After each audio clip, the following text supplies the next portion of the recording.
Sudah terlihat ya? Oke, selamat sore. Assalamualaikum warahmatullahi wabarakatuh. Jadi sesi sore ini kita akan membahas, setelah kemarin kita membahas tentang studi kelayakan hotel.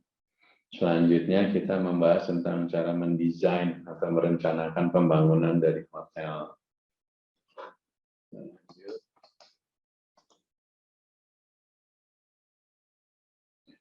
Jadi banyak problem yang terjadi tidak di Indonesia aja, di beberapa negara pun banyak yang orang membangun hotel itu tidak menggunakan perencanaan yang matang. Kadang-kadang ada yang begitu hotel di China, dia bangun bintang 5, sudah bangun, terus sudah 80% jadi, dia baru cari operator. Ternyata pas menggunakan operator, nggak cocok dari sisi konsep bangunan dengan brand yang dia punya. Gitu. Nah, kayak gini-gini, kita untuk menghindari jangan sampai terjadi seperti itu, jadi kita dalam pembangunan hotel itu harus di-prepare sedemikian rupa sehingga mengurangi hal-hal yang bersifat seperti itu. Nanti akan terjadi misalnya kesalahan-kesalahan yang sangat fatal ya. Ada juga beberapa kejadian di Indonesia, misalnya kontraktingnya dengan brand A gitu ya. Di perjalanan, waktu terjadi technical assistant itu adalah kontrak awal biasanya ya. Biasanya kita kalau membangun hotel itu, kita bisa tanda tangan dengan Accor. Accor akan membuat ada semacam technical assistant, misalnya 6 bulan. Jadi selama 6 bulan itu, kita bayar nilainya misalnya 1 miliar gitu ya. Nah, nanti Accor akan membantu review gambar dari arsitek, review desain, review MA-nya, sipilnya, dan sebagainya. Nah, ada juga beberapa kejadian kontraknya dengan brand A, udah technical assistant berjalan, tiba-tiba terjadi perselisihan atau gimana, terus dia pindah ke brand B. Kalau pindahnya brandnya lebih baik, biasanya akan membutuhkan tambahan biaya ya, misalnya kamu dari brand lokal pindah ke brand internasional, di mana brand internasional itu lebih mementingkan dari sisi safety-nya. Mungkin di awal dengan brand lokal itu atau brand yang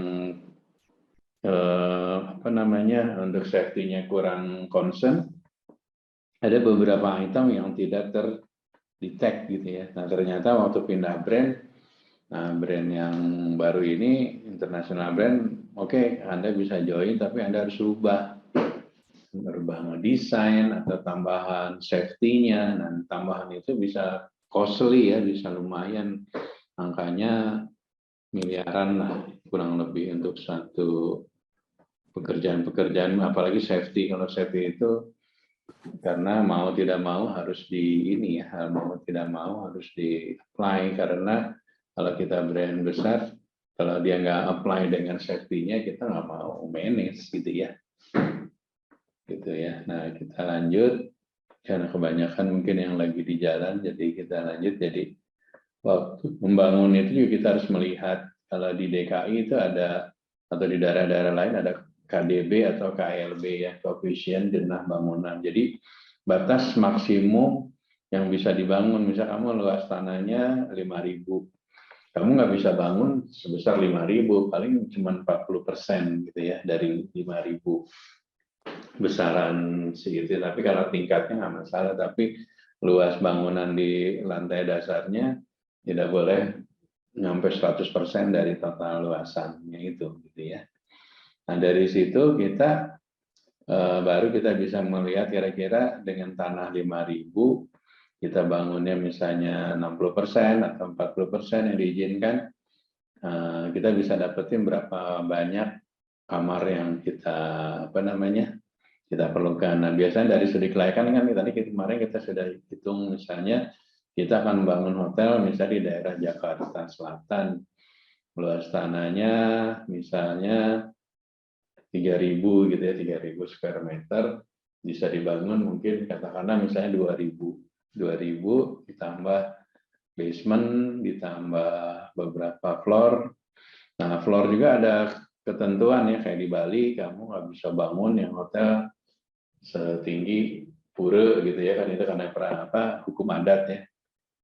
Atau kalau kamu bangun hotel di daerah airport yang dekat landasan pesawat, ada istilahnya aerodom. Aerodom itu sekitaran luasan misalnya 10 km dari dekat bandara titik tengah itu nggak boleh ada bangunan tinggi, misalnya nggak lebih dari 4 lantai.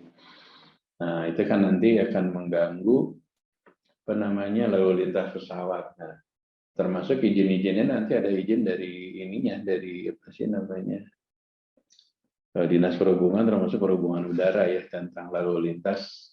Khawatirnya gedung tinggi itu mengganggu pandangan dari pilot untuk landing dan sebagainya ya. Nah, dari situ udah beres, misalnya kita udah ketemu dengan brand udah setuju, kita akan bangun misalnya level bintang 4, konsepnya udah deal segala macam, baru pembangunan dan sebagainya. Nah, pembangunan itu juga nanti akan banyak detailnya yang akan menjadi masalah ya. Misalnya tentang looping nih, akses hotel.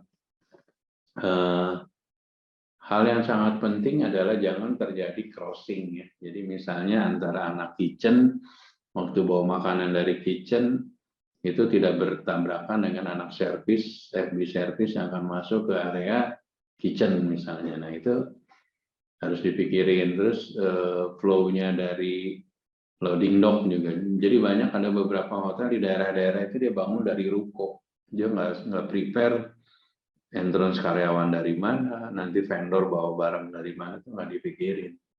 Nah, makanya kritikalnya biasanya kalau kita bangun hotel adalah hotel akses entrance-nya. Entrance kan nanti kamu ada suatu prasyarat atau izin di mana harus ada tata ruang udara yang sehat gitu ya. Jadi kalau kamu ini ngebangunin hotel, nanti akan dihitung berapa sih udara yang masuk, terus berapa keluarannya. Nah, itu tuh ada tesnya lagi. Jangan sampai nanti suasananya atau sirkulasi udaranya nggak bagus, itu terjadi kalau kebakaran dan sebagainya ya. Banyak hotel yang pintunya dari depan, dan terjadi kebakaran semua bertumpu di depan.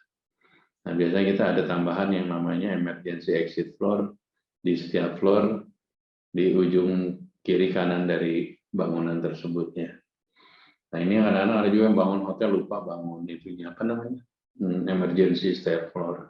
Akhirnya tambahan extension di luarnya dibikin apa namanya emergency exit, emergency staircase gitu. Awalnya mungkin nggak ke-prepare, atau mungkin dia dibangun di koridor tapi terblok, ada blocking gitu ya. Oke, sampai sini ada yang mau nanya nggak? Ya, nggak di jalan, yang lagi di kantor atau yang di rumah. Kalau ada yang mau nanya langsung ya. Oke, eksterior dan signage mempengaruhi nanti ke operation ya. Kadang-kadang banyak arsitek yang desainnya keren, segala macam, dan operasional kita pusing. Misalnya lampunya yang sistemnya yang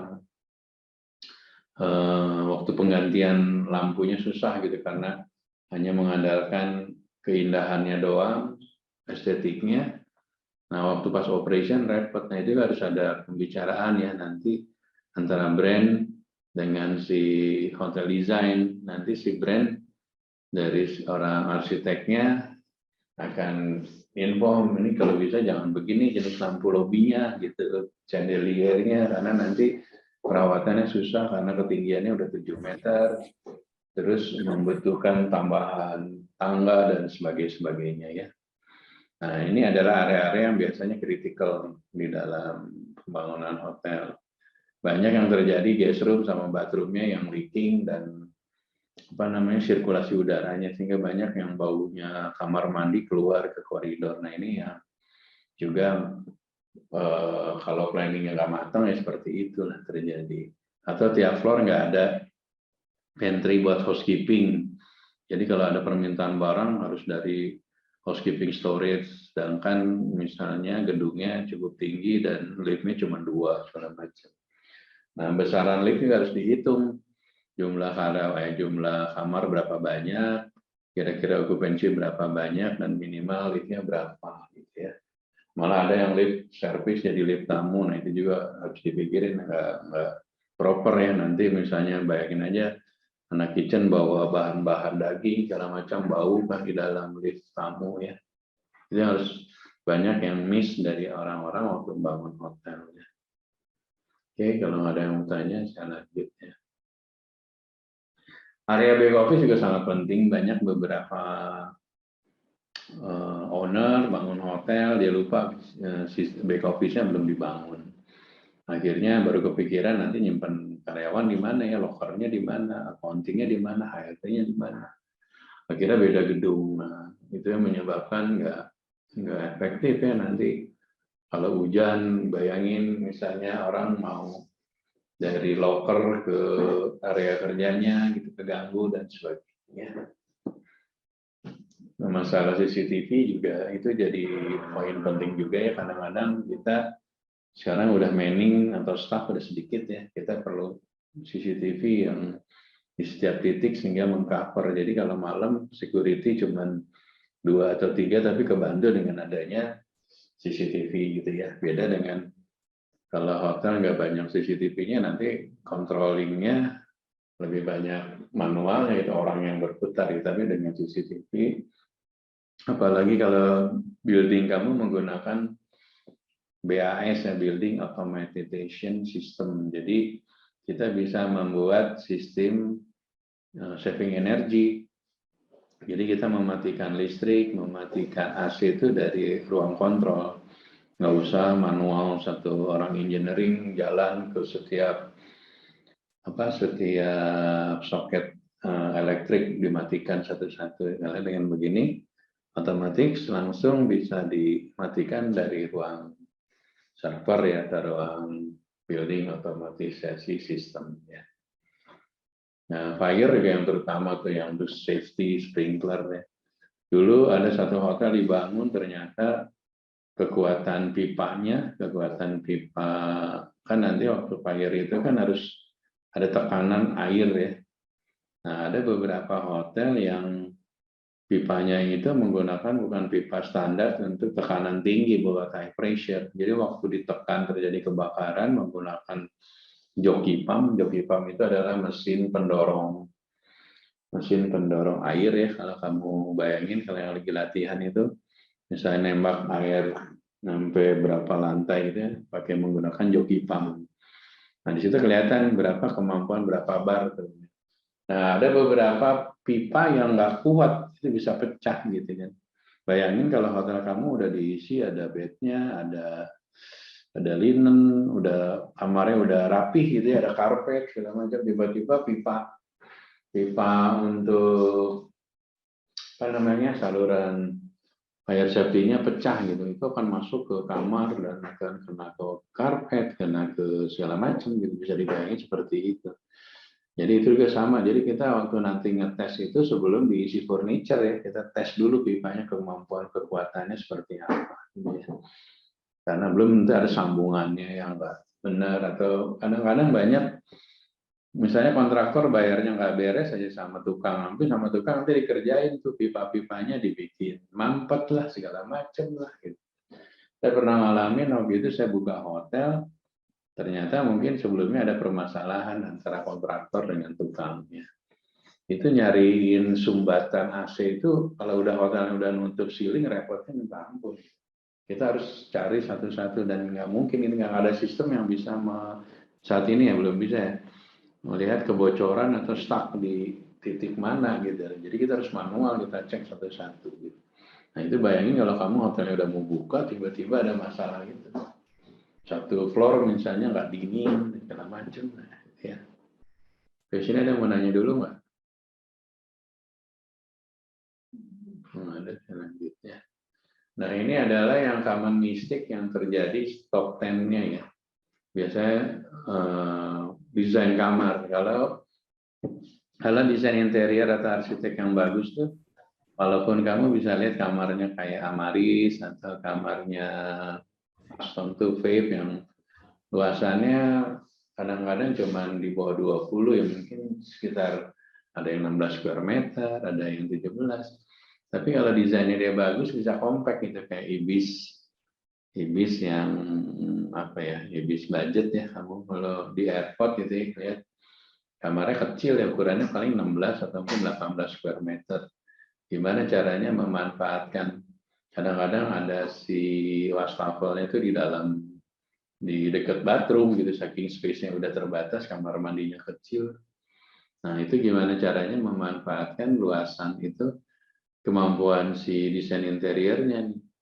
Ada beberapa hotel budget yang banyak, ibaratnya banyak, kamu semua ngalamin nggak ada hotel yang banyak siku-sikunya gitu. Jadi desainnya tuh aneh, terus ada tangga-tangganya gitu. Jadi bahaya bagi orang tua ya, tanah kecil ke kamar mandi karena ketinggiannya kurang ditambahin. Akhirnya karena supaya elevasinya, supaya airnya bisa turun, akhirnya ada tangga naik. Nah kayak gitu-gitu tuh kelihatan banget desain interior tuh arsiteknya yang kurang pengalaman ya. Jadi sehingga kamar yang space yang terbatas itu menjadi nggak nyaman gitu ya.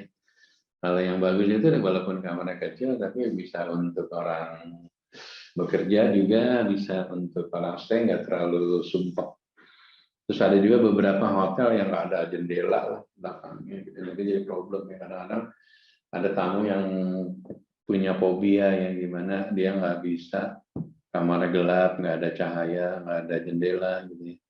Dan bahayanya kalau terjadi kebakaran juga kan kita nggak tahu ya kondisi di luar, tiba-tiba apinya sudah, karena kita nggak bisa lihat kondisi di luar dari kamar, dari kaca dan sebagainya ya. Bathroom biasanya problem itu di leaking, terus sirkulasi udara sama masalah plumbing ya, biasanya pipa pemipaan, termasuk juga elevator, function room, lobby dan sebagainya. Kita lanjut. Nah, seperti contoh seperti ini desain kamar di mana secara estetik mungkin bagus ya, tapi secara operation kamu bisa bayangin housekeeping yang benerinnya ini areanya susah nih, sempit, udah gitu terlalu banyak ornamen gini, ini kan debu, kotor ya segala macam, ganti lampunya juga susah segala macam. Nah ini sebelum ini terjadi, makanya dengan ada technical assistant akan dibahas antara arsiteknya owner dengan arsiteknya dari brand hotel itu, dia akan diskusi gitu. Kalau desainnya terlalu merepotkan di operation, nanti biasanya dari hotel manajemennya akan ini sebaiknya dirubah gitu. Karena nanti kalau udah hotel jalan kan yang jadi masalah di operationnya gitu. Bagus sih bagus, tapi kalau operation nanti susah, jadi tambah orang banyak, cost-nya jadi banyak, listriknya lebih tinggi dan sebagainya. Ini akan jadi problem bagi kita ke depan. Jumlah besaran kamar juga menjadi seperti kemarin yang saya sampaikan di studi kelayakan. Kira-kira hotel dengan luasan 3.000, 5.000 di daerah tertentu, kira-kira perlu nggak sampai kamarnya 200 atau 300? Kembali kita lihat dari kekuatan pasarnya ya. Mungkin di situ pasarnya dengan kamar 150 plus meeting room 3 cukup gitu, malah efektif itu dibanding banyak kamar. Kan investasi juga jadi lebih mahal, tapi city occupancy-nya paling cuma keisi 50-60 kamar, 50% gitu kan. Bisa dibayangin itu berarti idle capacity, karena mungkin kamar di atas 70% occupancy itu mungkin dalam setahun bisa dihitung pakai jari gitu ya. Nah berarti kelihatan bahwa kita kebanyakan kamarnya, akhirnya investasinya kemahalan, sedangkan daya belinya juga di area tersebut tidak terlalu tidak terlalu besar gitu ya, demand-nya segala macamnya. Terus besaran jumlah tipe kamar juga dengan tipe twin, komposisinya nanti twin nanti korelasinya dengan jumlah seating capacity di restoran, juga dengan korelasinya dengan meeting room. Jadi kadang banyak ada meeting roomnya berapa, kamar yang twinnya berapa. Kira kejadian, nggak mungkin kan kalau cowok yang normal tidur satu bed dengan cowok gitu kan, pasti dia mintanya twin gitu ya. Nah kayak gini-gini gitu. Terus malah kemarin banyak juga tipe yang kamar mandinya yang pakai kaca gitu ya. Jadi kadang-kadang Kalau twin, bayangin aja kalau kamu twin mungkin yang bukan pasangannya kan akan gak nyaman ya, kamu mandi posisi jendela kacanya. Nah, ada satu cerita lucu di satu hotel, akhirnya si tamu itu nutupin pakai koran gitu supaya nggak kelihatan karena dia merasa nggak nyaman dan sebagainya ya. Nah kayak gitu-gitu kita harus dengan tipe marketnya. Market kamu mungkin belum tentu dengan market yang komposisinya mix ya, ada government-nya, meeting dan segala macam. Mungkin case-nya beda kalau kamarnya buat leisure dan lebih banyak tipenya king bed gitu ya, yang nggak banyak. Nah memang family atau FIT gitu ya, yang bukan corporate atau government yang meeting, jadi sehingga kamar twin lebih banyak dibutuhkan gitu ya. Di sini ada yang mau tanya nggak?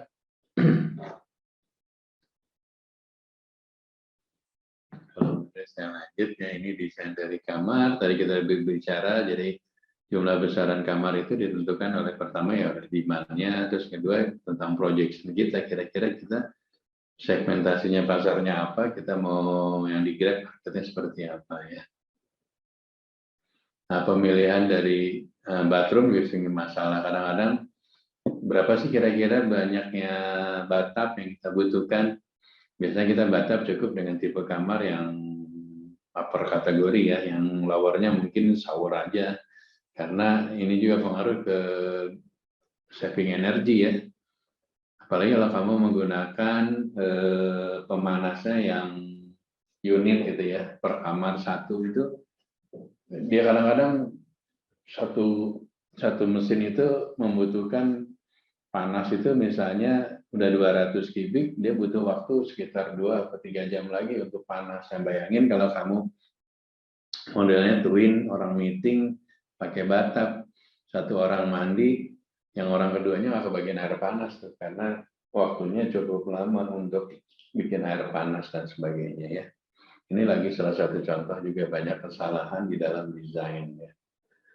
Kamar mandi terlalu besar atau kamar kecil kayak tadi hotel budget, kamar mandinya nggak compact sehingga memang nggak bisa masuk semua, kayak wastafelnya di luar, kan aneh kalau kita masuk ke kamar kayak kamar kos-kosan itu, kamar hotel tapi wastafelnya di luar gitu ya. Karena mungkin kalau masuk ke dalam nggak cukup dan sebagainya.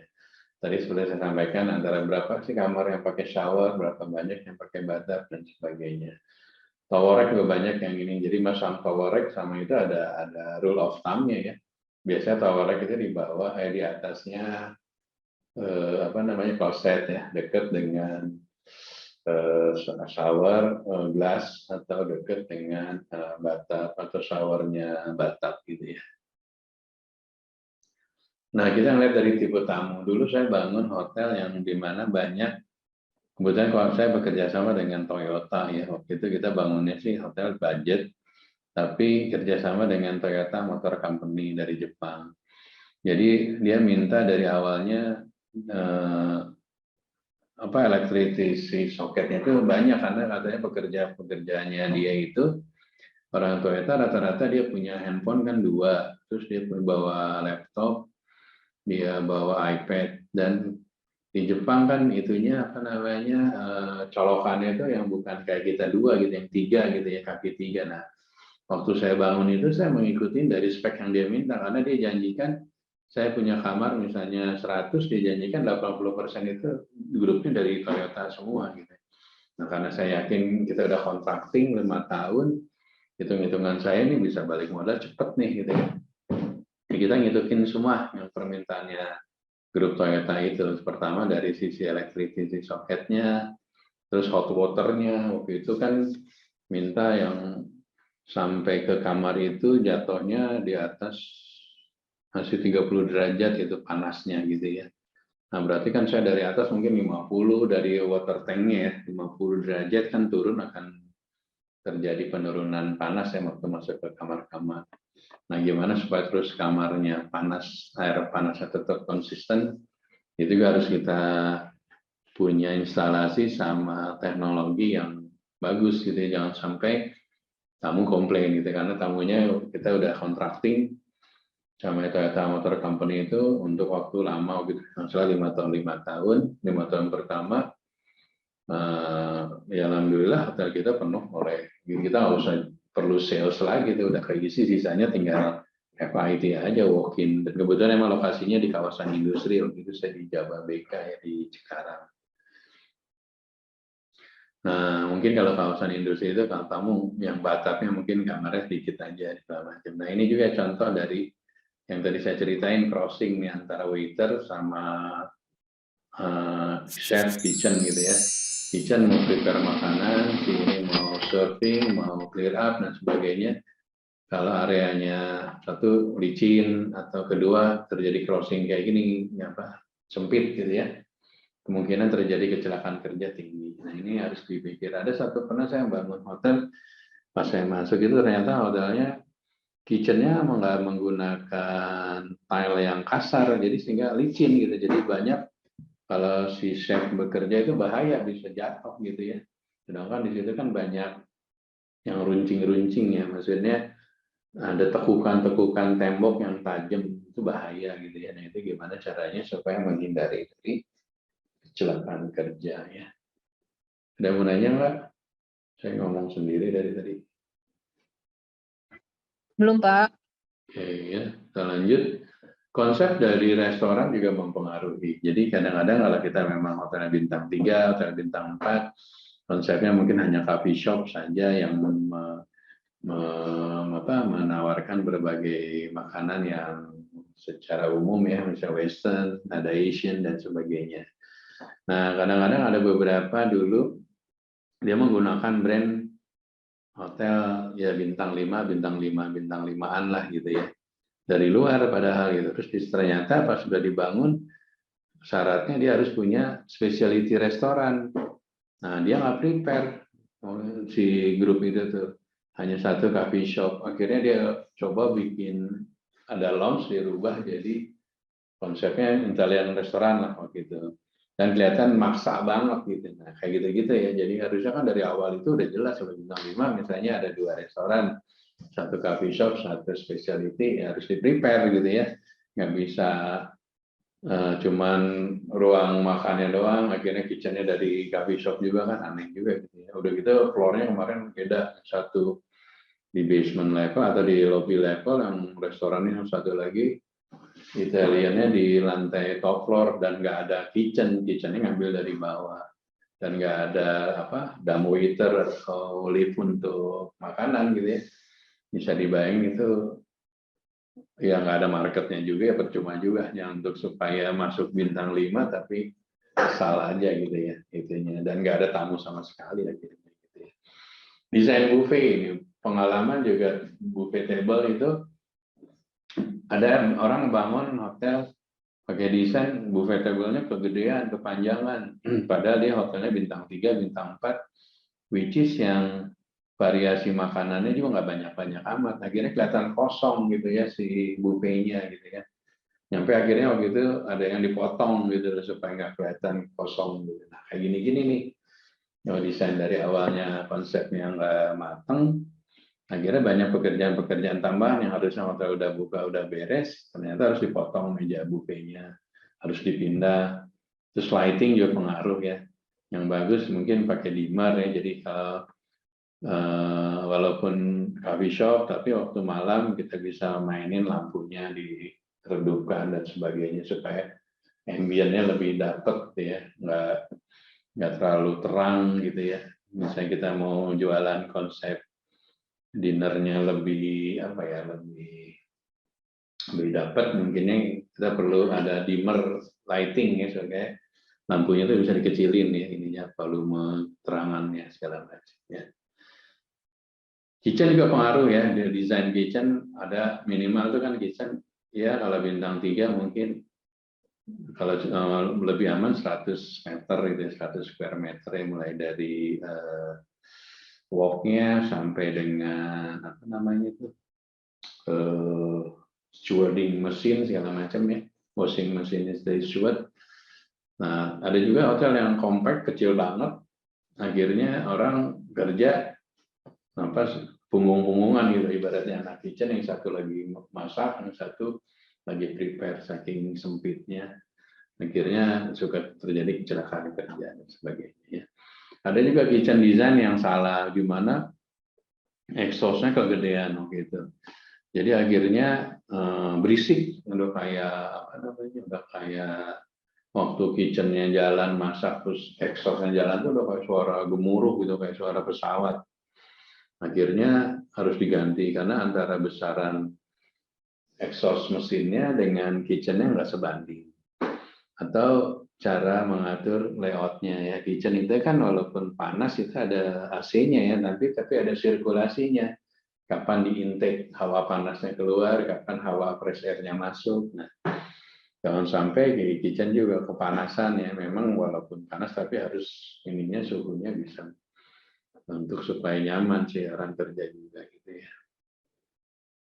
Oke, ini emergency ya, seperti saya sampaikan itu ada yang sangat penting ya. Ada beberapa hotel yang emergensinya saya sampaikan tadi belum prepare, akhirnya harus tambah.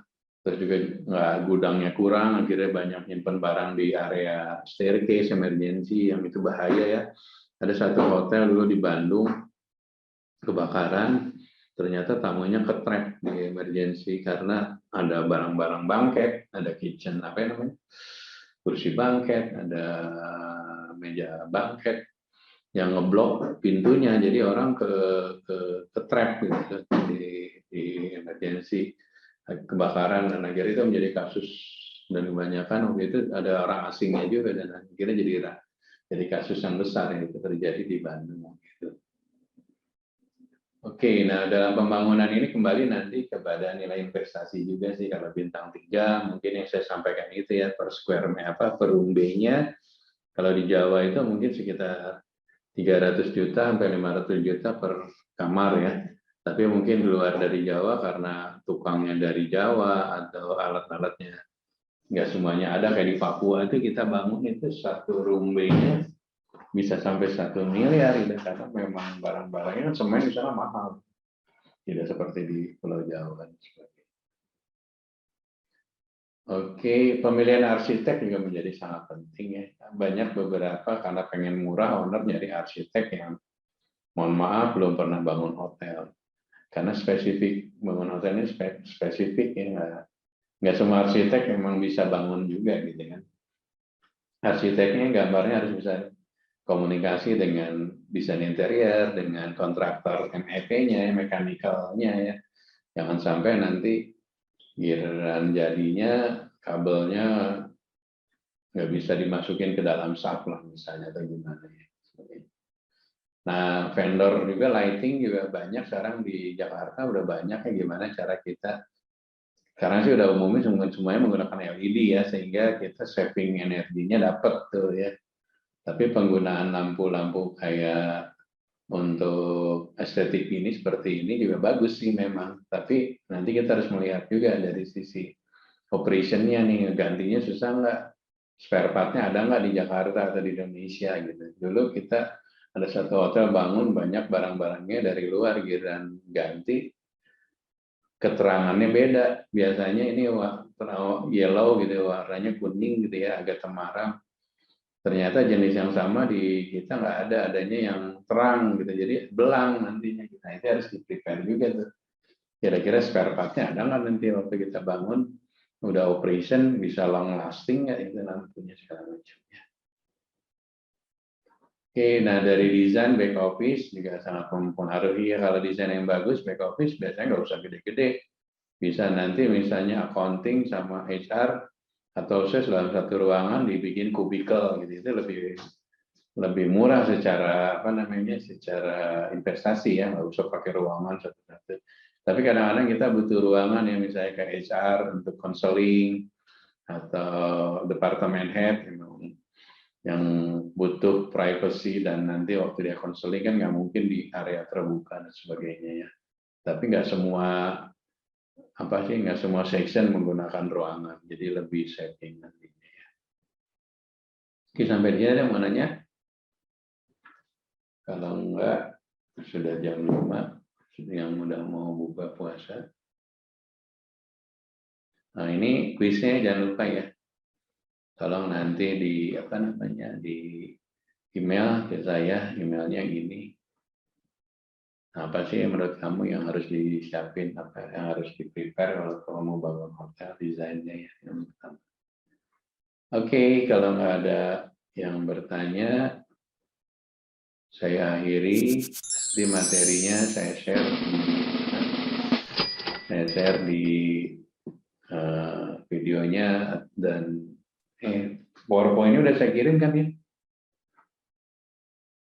Kayaknya udah ya gitu ya. Oke, kalau nggak ada Pak, saya mau nanya deh, Pak. Oke, gimana Clarissa ya? Siapa Clarissa ya? Tugas yang summary kemarin terakhir dikumpulinnya kapan ya? Ya kalau bisa hari ini ya. Tadi saya lihat sudah ada beberapa sih yang studi kelayakan yang udah kirim.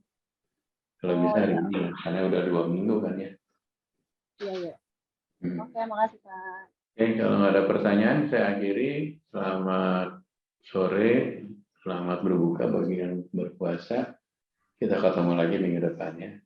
See you. Sore, Pak. Makasih, Pak. Makasih, Pak. Selamat sore Terima Pak. kasih Thank you Pak Dino. Bapak. Terima kasih, Pak.